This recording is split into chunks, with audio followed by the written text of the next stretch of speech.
많은 전쟁에 참여합니다. 그렇죠.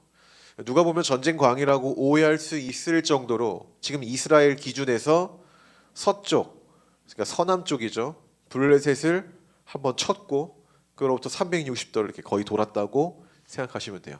그러니까 전방위적으로 이 국가들을 쓸어버렸다. 이렇게 보면 됩니다. 자, 근데 이것은 여러분 단시간에 일어난 사건이 아니에요.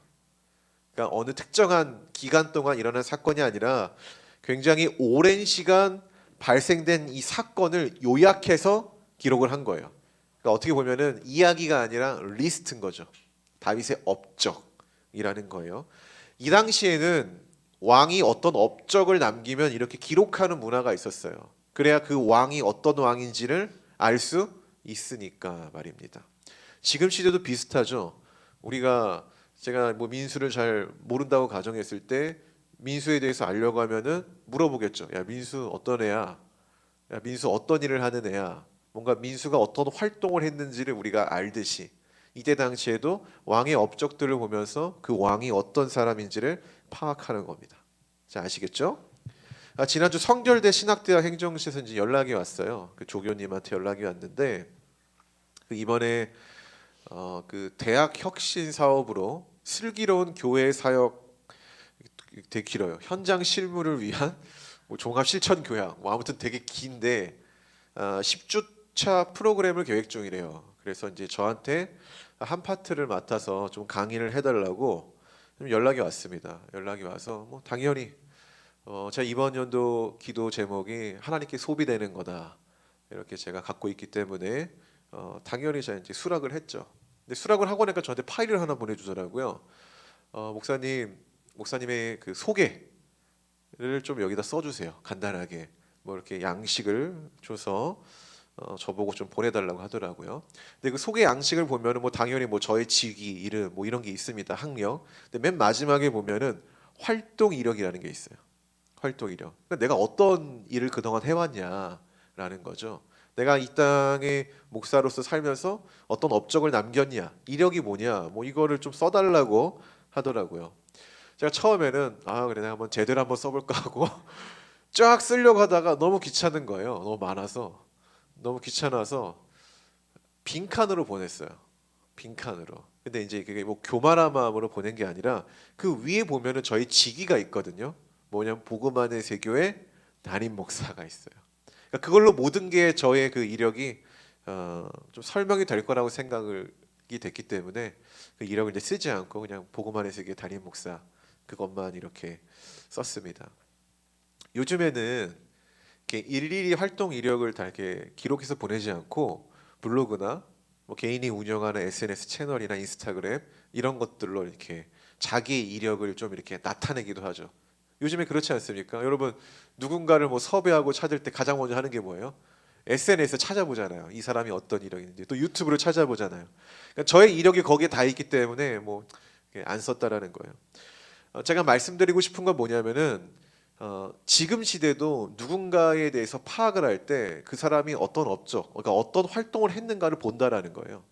근데 이거는 지금 시대뿐만 아니라 다윗이 활동하던 시대도 동일하다라는 거죠. 그래서 오늘 본문은요, 다윗이 어떤 활동의 이력이 있는가를 통해서 다윗이 어떤 사람이냐라는 것을 파악하고 싶은 거예요. 잠깐 봅시다. 오늘 다윗이 남긴 활동 이력서를 한번 봅시다. 제가 볼 때는 정말 장난 아니에요. 너무 기가 막힌 내용들이 많은데 먼저 첫 번째는 뭐냐면은 블레셋으로부터 무엇을 받아냅니까? 완벽한 항복 선언을 받아냈다라는 거예요. 자, 1절에 봅시다. 1절에 보면은 무엇을 빼앗았다고 기록합니까? 발음도 어렵죠? 메데감마. 이게 학자들 간에 논란이 있어요. 뭔 뜻이냐라는 거예요. 어떤 사람들은 그 블레셋 다섯 족속 중에 부족 중에 가드라는 도시 있잖아요. 골리앗의 고향. 거기에 다른 말이다 이렇게 말을 하는 사람도 있고요. 또 이제 어원적으로는 어머니 도시의 굴레라는 뜻이 있어요. 그래서 그럼 이게 도대체 이것을 빼앗았다라는 게 도대체 무슨 말이 될까? 굴레라는 게 뭡니까? 얽매이다라는 거잖아요. 그러니까 이게 언어 유희 같은 건데 그동안 이 이스라엘은 블레셋에 좀 얽매인 존재들이었어요. 그러니까 뭔가 해보려고 하면 블레셋 방해가 있고 뭔가 해보려고 하면 블레셋이 자꾸 침략하고. 그러니까 블레셋과 이 이스라엘은 얽혀 있는 존재라는 거예요. 그런데 오늘 그 얽힘을 다윗이 풀어버렸다라는 거죠. 블레셋으로부터 완벽한 주도권을 갖고 온 승리를 다윗이 해냈다라는 거예요. 근데 제가 말했지만은 이 승리는요, 그동안 이스라엘의 어떤 왕들도 해낸 적이 없는 승리예요. 사울이 그냥 몇 번의 전투는 이긴 적은 있어요. 그러나 오늘처럼 완벽한 주도권을 갖고 온 승리는 가져온 적이 없다라는 거죠. 자, 이것만 봐도 오늘 다윗의 업적은 어때요? 이력은 굉장한 거죠. 스펙이 굉장한 거예요. 두 번째 봅시다. 2절 보면 또 다른 업적이 나옵니다. 자, 아까는 서남 쪽에 있는 블레셋을 쳤는데 이번에는 어디를 칩니까? 예, 모압은 동쪽, 이스라엘 동쪽에 있을 거예요. 동쪽. 자, 근데 이 내용을 봅시다. 군대 중 몇 명만 남겨요? 3분의 1만 남기고 나머지는 어떻게 하죠? 줄로 재서 처형합니다. 그 이후 모압 사람들은 다윗의 종이 되어 조공을 바치는 관계가 됩니다. 여러분, 의문이 생기지 않습니까? 우리가 그동안 사무엘서를 쭉 봐왔잖아요. 봐왔더라면은 여기 한 가지 의문이 생겨야 돼요. 어떤 의문이냐? 블레셋 같은 경우는 다윗의 철저한 원수였어요. 그러나 모압은 좀 달라요. 왜 다릅니까?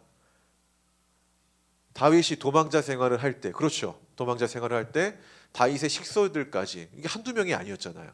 엄청난 인원을 모압이 보호해 줬거든요. 그러니까 이 다윗에게 모압은 은혜를 갚아야 될 대상인 거예요. 복수할 대상이 아니라. 그래서 오늘 블레셋과의 전투는 이해가 돼요. 그런데 모압과의 전투는 좀 이해하기 어렵다라는 거죠. 오히려 이런 복수가 아니라 살려줘야 되고 그때의 일을 기억하면서 내가 은혜를 갚는다라는 어떤 표시를 해야 되는데, 그것을 생각하면 오늘 다윗의 행동이 조금 가혹하다, 폭력적이다라고 보일 수 있다는 겁니다. 자, 그럼 고민을 해봐야겠죠. 다윗은 왜 자기에게 은혜를 베푼 이들에게 오늘 은혜를 갚는 게 아니라 오히려 그들을 억압하는 그런 폭력적인, 좀 폭력적인 말은 좀 그렇고, 왜 가혹한 그렇게 대했을까라는 거죠. 이건 왜 그럴까요? 모르겠죠. 저도 몰랐어요. 여기 학자들이 이런 대답을 좀 해답을 내놔요. 뭐냐면은 모압 사람들과 우호적 관계를 맺었던 다윗이 오늘 전쟁 가운데 이전에 은혜를 갚는 게 아니라 되게 가혹하게 대한 이유는 그들이 다윗을 향해 심각한 반역을 저질렀기 때문이라고 이야기를 해요. 자, 그러면 그 반역이 뭐냐라는 거죠. 근데 이게 성경에 안 나와요. 이 반역이 뭐냐? 그래서 유대인들이 보는 미드라시라는 게 있어요. 유대인들도, 그러니까 우리가 성경 보면은 어려우니까 주석을 보잖아요.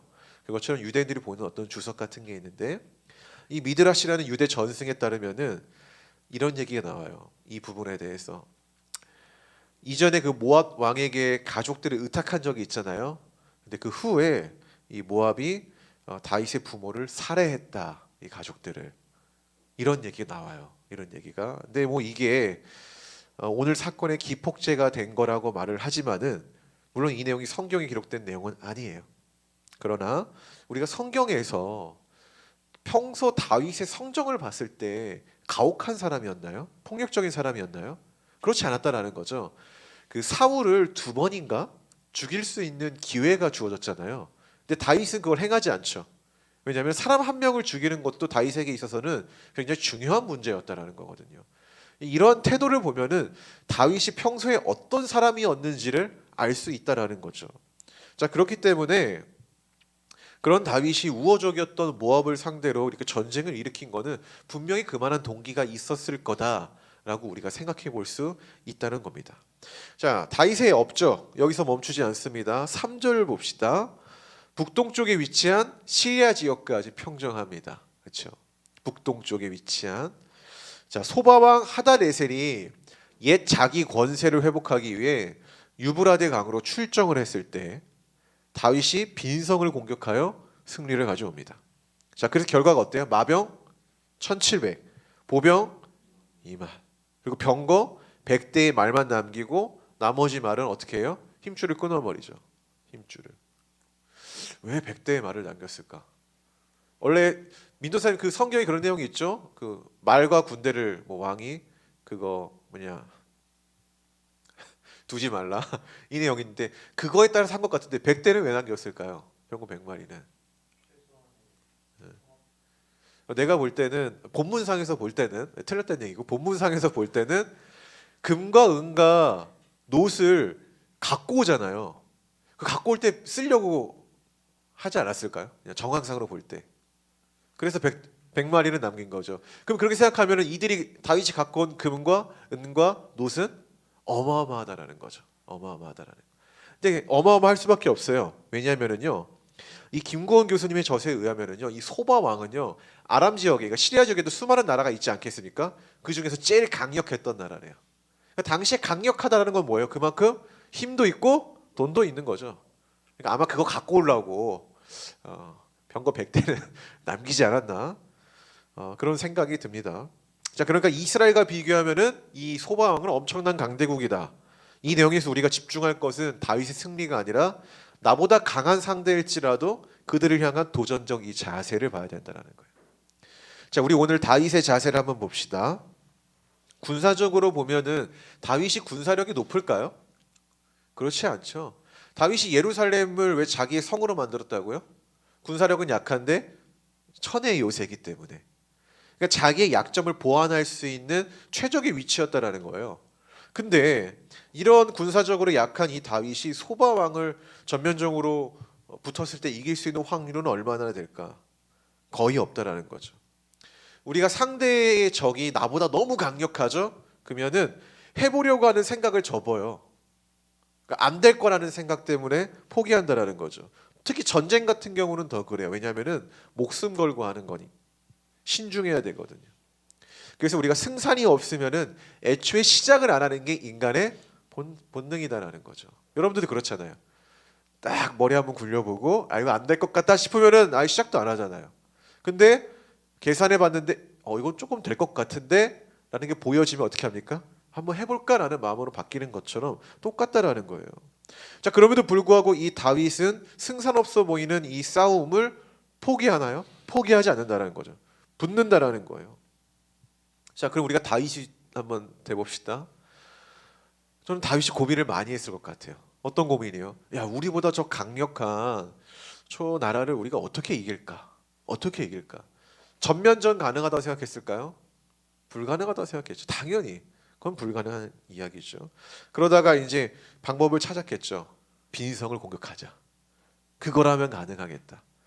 빈성을 공격해서 뭐 성 안에는 이 왕의 뭐 가족들 뭐 이렇게 다 있을 거 아닙니까? 뭐 그렇게 해서 뭐 인질을 잡든지 포로를 잡든지 그렇게 해서 공격을 하자. 뭐 이런 생각을 하지 않았겠습니까?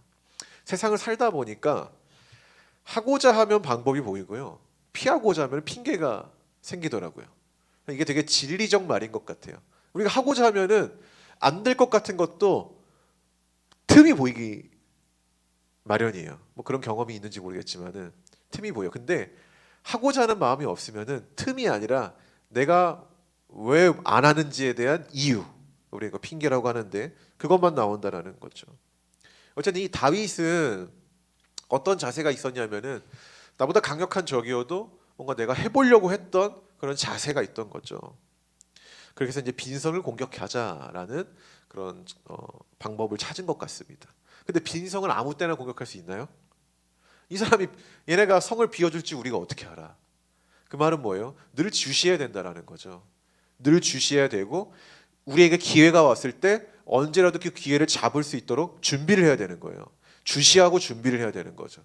그래야만 이 단 한 번의 기회를 붙잡을 수 있는 거죠. 그 말은 뭐냐면 이 다윗은요, 이 강대한 적을 포기하기보다는 넘어서려고 늘 주시했고 준비했다라는 거예요. 늘 주시하고 준비했다라는 거죠. 여러분, 성공은요, 성공은 소 뒷걸음질 치다가 어쩌다 주어지는 게 아니에요. 성공은 그렇게 우연히 우리에게 주어지는 것들이 아니라는 거예요. 그럼 일반적으로라면은 승산 없어 보이는 전투를 시작도 안 하는 게 상식인데 이 다윗은 왜 이 강한 나라를 향해 뭐 이런 표현이 좀 저급하지만 한번 비벼보려고 했을까요? 한번 어떻게 왜 해보려고 했을까? 다윗은 보통 사람들이라면은 강력한 적이 있으면 보통 피하잖아요. 우리 앞에 큰 벽이 있으면 여러분 돌아가잖아요. 그렇죠? 근데 그게 인간의 본능인데 왜 이 본능을 앞질러서 이 벽을 통과하려고 했을까요? 다윗은 여기에 대한 해답은 오늘 본문에 있어요. 하나님이 약속하셨기 때문에. 지지난주 말씀에 보면은 하나님이 이 다윗이 하나님한테 내가 집을 지어주겠다라고 했을 때 하나님이 노하죠. 그러면서 뭐라고 합니까? 내 집은 내가 알아서 지을 테니 내가 너의 집을 지어주겠다라고 얘기해요. 이 집은 어떤 의미라고 했죠? 보호라는 의미라고 했죠. 우리가 집 안에 있을 때 어떤 느낌이 들듯이 안락하고 뭔가 보호받는 느낌이 들었을 때 우리가 집 안에 있을 때 좀 더 과감하잖아요. 그렇죠? 되게 자유롭잖아요. 교회에 있을 때보다 밖에 있을 때보다. 그것처럼 하나님이 나를 지켜준다고 했고 그 수많은 나라들보다 가장 빛나게 하신다고 하셨거든요. 이게 하나님의 약속이었어요. 다윗이 오늘 내 앞에 강력한 적이 있더라도 돌아가지 않고 무릎 꿇지 않고 비벼볼 수 있던 거, 한번 전진해 볼 수 있던 거는 하나님이 그렇게 하실 것이라는 약속이 다윗에게 주어졌기 때문인 거죠. 결국에는 다윗은 그 하나님에 대한 이 신뢰가 있었기 때문에 도전해 볼 수 있었다라는 거예요. 도전. 세상의 눈으로 보면은 이 전쟁은 승산이 없어요. 아까 몇 명이라고 했죠? 병거가 1700, 보병이 2만. 다윗한테 이런 병력이 있을까요? 없잖아요. 다윗은 예루살렘을 칠 때 그 측근 400명인가? 그 정도로 쳤을걸요. 다윗에게는 그런 병력이 없어요. 그런 병력이. 그런데 약속하신 하나님의 그 눈을 바라보니까 약속하신 하나님을 바라보니까 이 가능이 불가능해서 가능한 전쟁으로 바뀐 거죠. 해볼 만한 전쟁이다. 우리는 이 다윗의 자세를 좀 배워야 된다라는 거예요. 하나님의 약속을 믿으며 방법을 찾고자 했던 그 모습에서 믿음의 도전을 좀 받아야 된다라는 거죠. 우리는 너무 내 계산으로만 조금 사는 경향이 있죠. 이건 되는 거, 이거 안 되는 거. 우리의 계산보다 앞서야 할 것은 하나님 말씀이 되어야 되는데 우리가 늘 고백은 하지만 행동은 그렇게 가지 않는다라는 거예요. 또 우리 주변에도 얼마나 핑계쟁이들이 많습니까? 뭐 때문에 안 돼, 뭐 때문에 안 돼. 지난주 민혁 전사님이 그랬잖아요. 뭐 도와서의 차이. 이래서 안 돼, 이래서. 그래도 하는 건데 이래서 안 된다. 우리 이런 것들을 보면은 늘 불평하고 늘 안 되는 이유만 말을 하는 사람들은 세상 어디 공동체에 가도 환영받기 어려울 것 같아요. 안 되는 이유를 말을 하는 거, 그 분석력 좋죠. 근데 분석력만 있고 그것을 돌파하는 돌파력을 없으면은 분석력이 뭐가 필요하겠어요? 왜 분석합니까? 돌파하려고 분석을 하는 거거든요. 근데 이 두 개가 잘 이렇게 어우러져 나가야 되는데 분석만 하고 돌파하지 않아요. 반대로 분석을 안 하는데 돌파만 해요. 이것도 문제겠죠. 이런 어떤 조화로움이 필요하다라는 겁니다. 아까도 말했지만 성공은 소 뒷걸음질 치다가 어쩌다 주어지는 게 결코 아니다라는 거예요. 여러분 하고자 하는 자에게 열리는 거고요. 포기하지 않는 자에게 주어지는 게 기회입니다. 이게 승리의 문이지 그것을 늘 주시하고 준비하는 자에게 기회가 오는 거예요. 기회가. 핑계가 아닌 방법을 찾는 자들이 되길 바랍니다. 할렐루야. 우리에게는 누가 있기 때문에 하나님이 계시니까 비벼볼 만한 겁니다. 자, 또 한 가지 도전하고 싶은 메시지가 있습니다. 저는 우리 모두가 오늘 다윗처럼 위대한 업적을 남기는 사람이 되길 바랍니다. 네. 좀 조심스러운 말이죠. 왜냐면은 인간이 너무 업적을 남기면은 100% 교만해지기 때문에 조금 조심스러운 말이지만은 그래도 그 중심을 잘 잡으면서 여러분을 나중에 소개할 때 분명 제가 제안받은 것처럼 이력을 써야 되는 시기가 올 거 아닙니까? 그때 쓸 게 없어가지고 가만히 있는 게 아니라 쓸 게 너무 많아서 그냥 이승원 이게 저의 소개입니다. 멋있잖아요. 진짜 이력이 좋은 사람들은요 이런 이력서 안 받아요. 그렇지 않습니까? 그 사람의 이름이 이력이거든요. 그러니까 우리가 다윗 왕을 봤을 때 다윗 자체가 이력인 거예요. 그렇지 않습니까? 우리가 모세를 봤을 때 모세가 한 거를 막 이렇게 찾습니까? 아니에요. 그냥 모세 자체가 이력인 거죠. 그렇죠. 우리 그리스도인들이 추구하는 성공은 좀 그래야 될 것 같아요.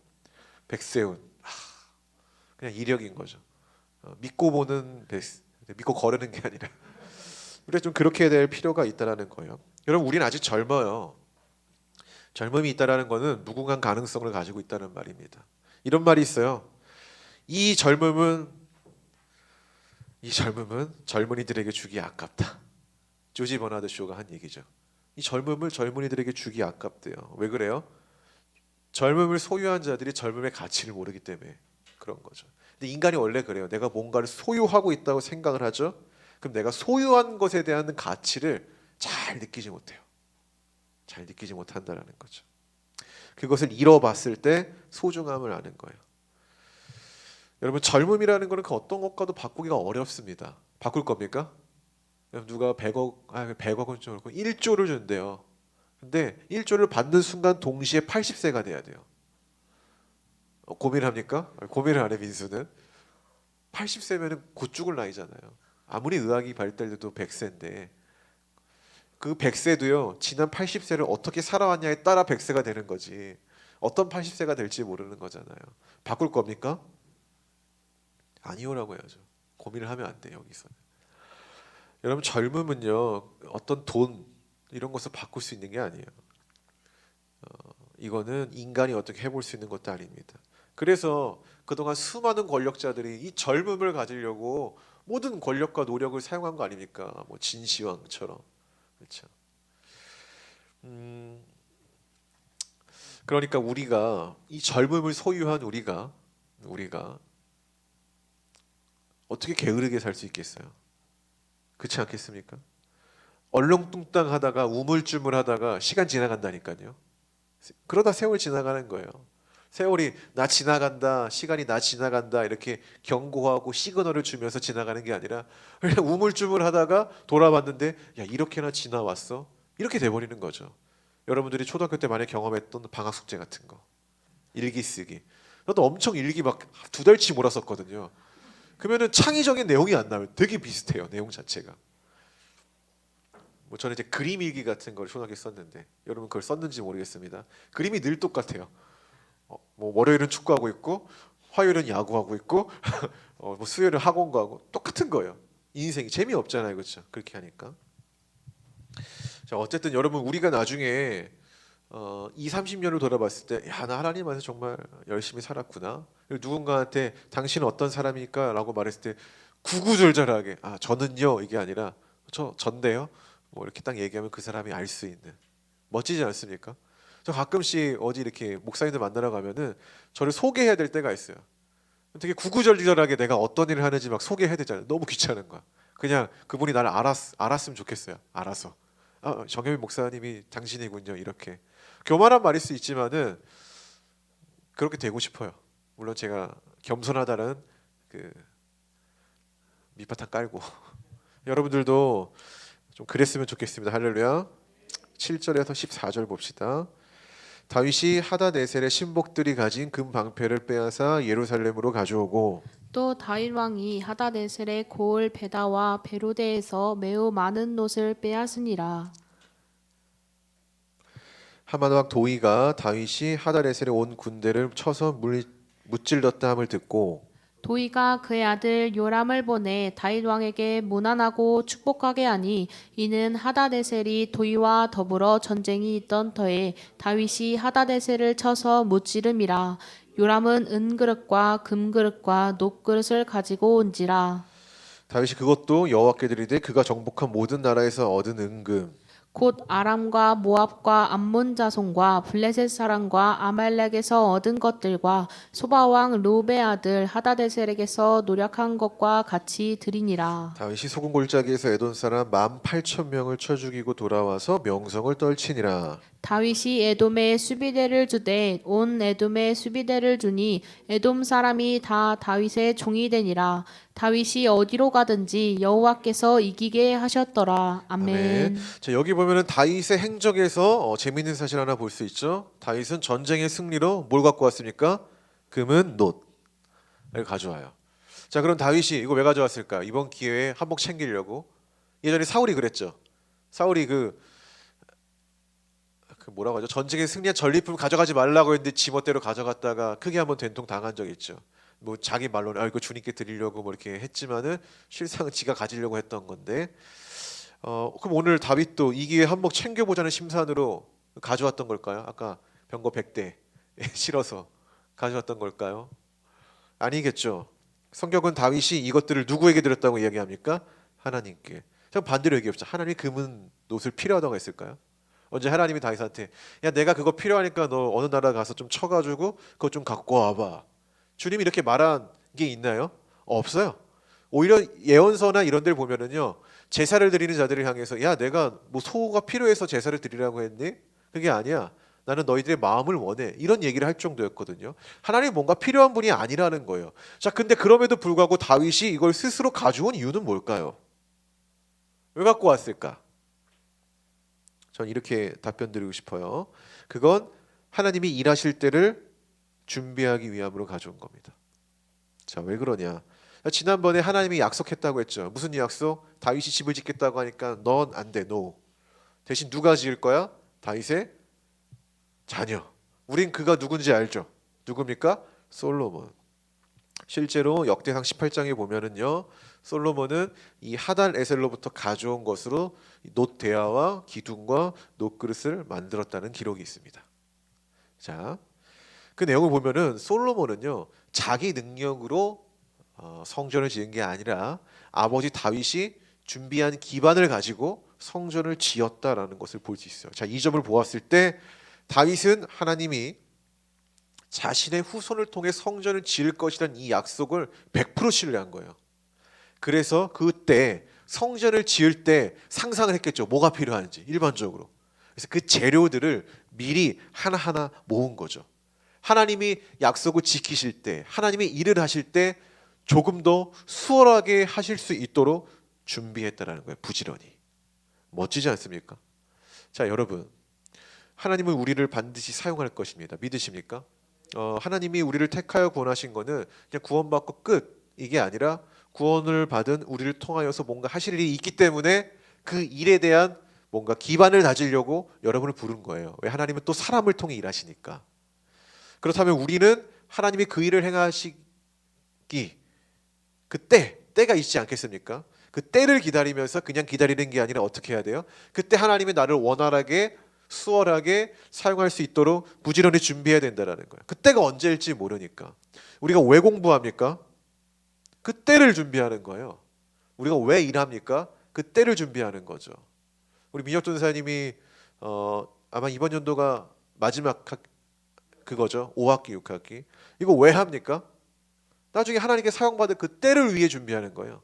우리가 자격증 따는 것도 어떤 거 하는 것도 다 그 때를 위해 준비하는 거예요. 우리 각셀 리더를 통해 들었겠지만 4월 도서는 김남준 목사님의 게으름입니다. 이 책 읽어보신 분? 없네요. 이 책 되게 좋은 책인데 이거 되게 유명한 책이고요.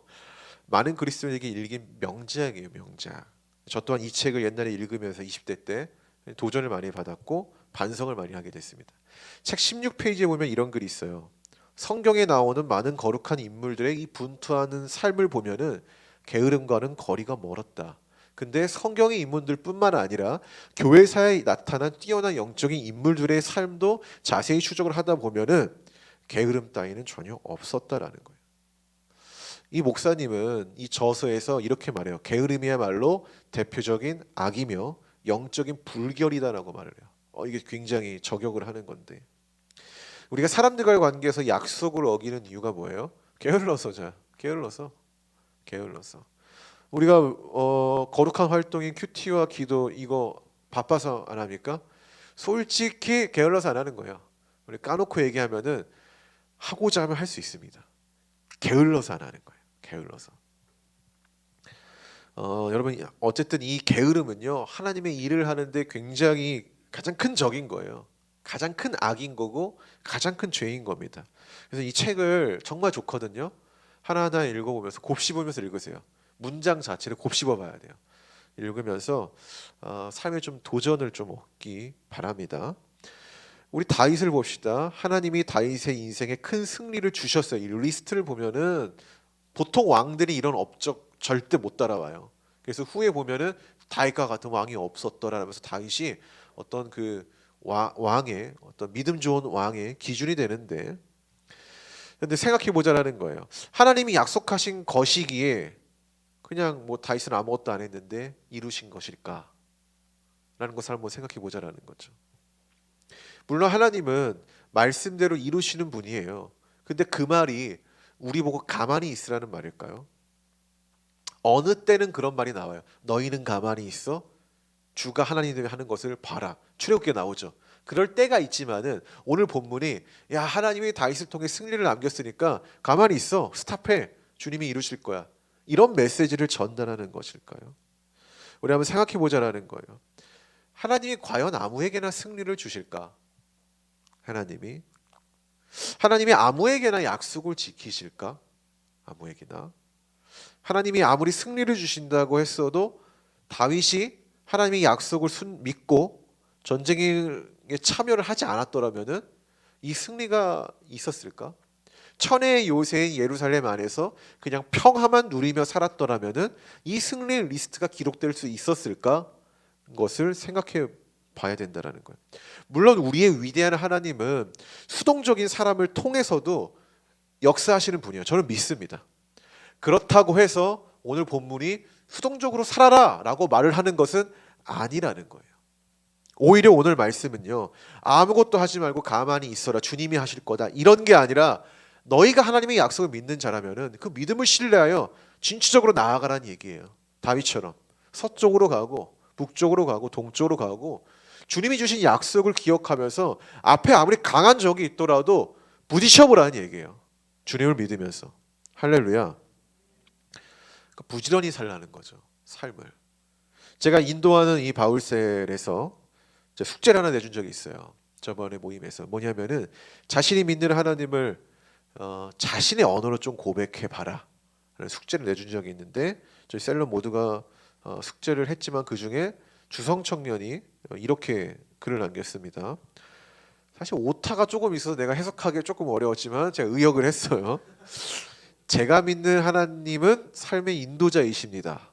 말씀으로 내가 가야 할 길을 아셔서 인도하시고 나를 단련하신 후에 정금같이 주님께 나아갈 수 있게 하시기 때문입니다.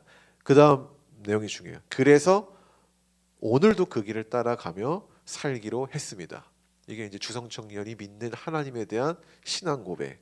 그럼 맞아요. 하나님은 우리의 길을 인도하시는 분입니다. 믿으십니까? 아까 이제 찬양 인도자가 갑자기 이 얘기를 했잖아요. 그래서 나랑 설교가 똑같네, 이러한 마음을 좀 느꼈는데, 여러분 우리의 길을 인도하시는 그 하나님을 믿는 자라면은 절대로 수동적으로 살 수가 없어요. 그렇죠? 길이라는 건 뭐예요? 걸어가는 도로지 가만히 거기서 누워있는 장소는 아니에요. 길이라는 거는 우리가 인도하심을 믿고 그 길을 걷는 능동적인 태도, 이걸 믿는다라면 그건 진취적인 태도가 있어야 된다라는 거죠. 여러분은 그럼 이 하나님을 믿으십니까? 하나님이 우리 모두를, 여러분을 푸른 초장으로 인도한다고 했잖아요. 선한 목자라고 성경이 말을 하잖아요. 그럼 하나님이 내가 지금 현실의 고난 가운데 있는데 그럼에도 주님은 나를 푸른 초장으로 인도하실 것에 대해서 여러분 믿으십니까? 각자에게 맞는 직장을 허락하시겠죠. 전 이번에 효선이 직장 들어간 거 보고 굉장히 마음속으로 축복을 했어요. 주님이 좋은 곳으로 인도했다라고 생각이 돼요. 근데 그곳에서 열매를 맺는 문제는 또 다른 문제인 거예요. 그 주님이 좋은 길로 인도했는데 그 열매를 맺는 거는 어떻게 되는 거예요? 내가 더 열심히 하고 내가 게으른 게 아니라 부지런히 두각을 나타내야 되는 거죠. 근데 우리 하나님이 그렇게 기회를 주신다라는 거예요. 그렇게 인도하신다라는 거예요. 각자에게 맞는 인간관계, 좋은 미래, 이것을 허락하신다라는 거죠. 그러면 우리가 이걸 진짜 믿는다라면은 게으르게 우리가 시간을 나태하게 보낼 수 없다라는 거예요. 당연히 준비해야 되죠. 오늘 다윗처럼 그때를 준비하는 거야. 그때를, 주님이 일하실 그때를 나를 단련시키면서 그러한 자들에게 찬란한 미래가 주어지지 않겠습니까, 여러분? 성경적 진리이기도 하지만 세상적 진리이기도 하는 거예요. 너무 세상적 진리를 세상의 이야기라고 해서 적용을 안 하려고 하는 그런 마음들이 우리에게 있잖아요, 그렇죠? 그걸 버려야 되는 거죠. 우리에게 더 중요한 건 뭐냐면은 하나님이 우리와 함께 하시니 그 하나님을 믿고 좀 나아가자라는 마음, 이게 더 중요하다는 겁니다. 여러분, 오히려 우리가 경계해야 될 악은요, 아까 말한 것처럼 게으름, 하나님을 믿지 않는 그 태도, 악하고 게으른 종아라고 그 수요일날 큐티 때 말씀했던 것처럼 그것을 우리가 경계해야 된다라는 겁니다. 그러니 성도 여러분, 약속을 지키시는 하나님을 믿으며 신실하고 부지런하게 살아가시기를 바랍니다. 하나님은 내가 이 땅에서 열정적으로 살아갈 수 있는 최고의 동기부여입니다. 최고의 원인, 내가 열정적으로 살아가는 동기. 말씀의 결론을 맺겠습니다. 젊음의 가치를 아는 자들에게 젊음은 그 어떤 것보다 소중한 거예요. 그러나 우리가 아무리 젊더라도 나의 이 젊음이라는 가치를 모르는 자에게는 그 젊음은 사치일 겁니다.